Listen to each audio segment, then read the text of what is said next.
The training was over. A regiment of Marine Corps artillery stands its last inspection in the Pacific before shoving off for combat. Combat troops have always christened the weapons they fight with.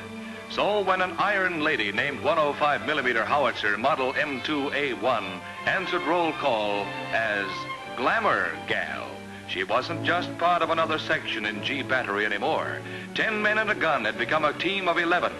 There was the section chief, Sergeant Pipes from the Louisiana Bayou country, and the gunner, an ex-farmer named Bill Smith, Jr. Big Stoop Simulovich, a Wall Street clerk, fired Glamour Gal, and the loader was Chief Jefferson, a Choctaw Indian. There was Furman Alfonso Martinez out of Old Spain by way of Montana.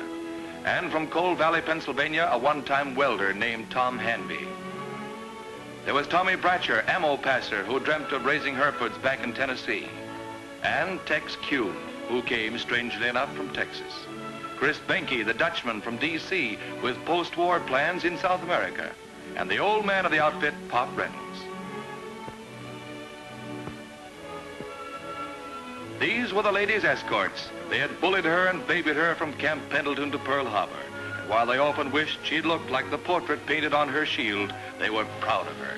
When the order finally came to shove off, everybody knew where they were going. Truk, Formosa, Malaya, French Indochina, every place from Tokyo Yacht Basin to Bremerton Dry Dock.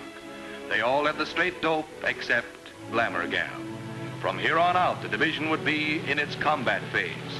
Many of the men were already veterans, and many had never smelled powder burning except on the range. The guns were arsenal tested and tried in the field, but the ultimate proving ground of men and guns together would be the battlefield, the secret destination sealed in the fighting orders of the task force. Down in the stuffy hold of a transport, the artillerymen were just passengers, bored, breathing last week's air, and reading the print of last year's magazines, swapping lies about their hometown girlfriends, and comparing the artistic merits of oceanside tattooing with that of Honolulu. But mostly they wondered where they were going. One morning they found out. The captain gave them the scoop, showed them their objective. It was the island of Iwo Jima in the volcano group, a godforsaken rock somewhere between the devil and the Dutch East Indies. He showed them Green Beach, where George Battery would go in. He showed them where Glamour Gal would fire her first shot in anger. He showed them where some of them would die.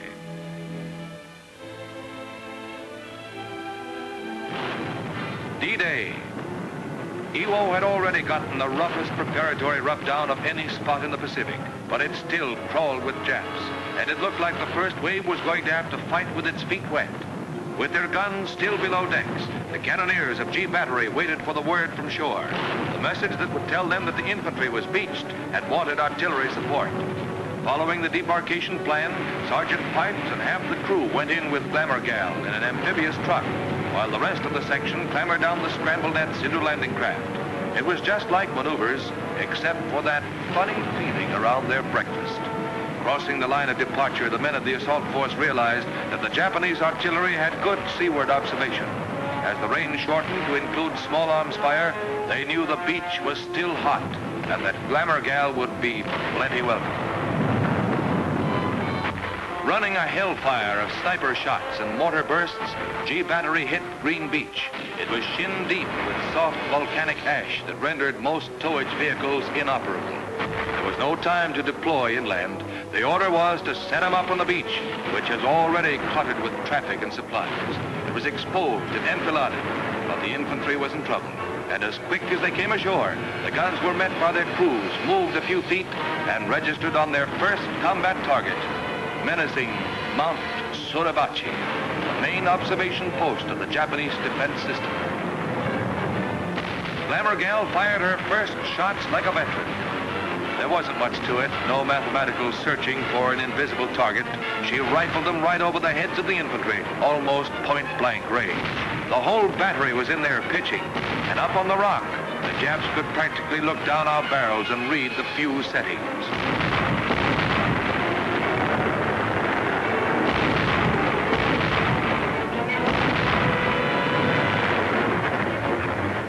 By evening, the casualties had started coming back. Glamour Gal hadn't lost any of her crew, but some sections were going to start short-handed the next day.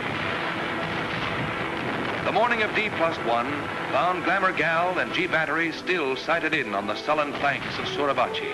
The beach was still cluttered. The guns were crammed into a 20-yard front. The range had dropped to 800 yards, matching trajectory with the M1s of the infantry.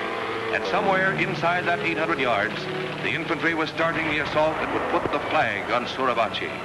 But it took teamwork to put it there.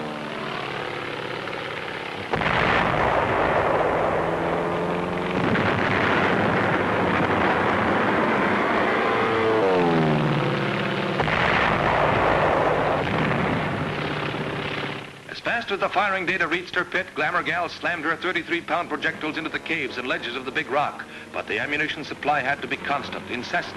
It came in a rotating flotilla of ducks and Amtraks and was dispersed in safe, separate, and convenient piles out of reach from Suribachi. There was more fire pouring into that extinct volcano than ever came out of it when it was active. The mountain fought back.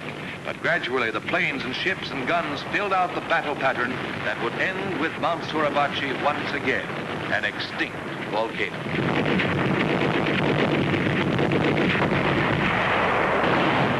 Close by Glamour Gal's gun pit was the surf-washed wreckage of hundreds of our landing craft, many of them gunned to pieces, bringing shells to the artillery.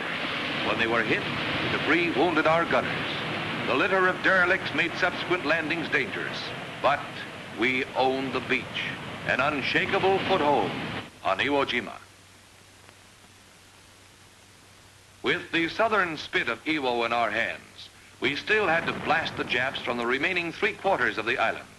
The action was moving northward toward the Jap-held airfields, and there was no rest for G Battery.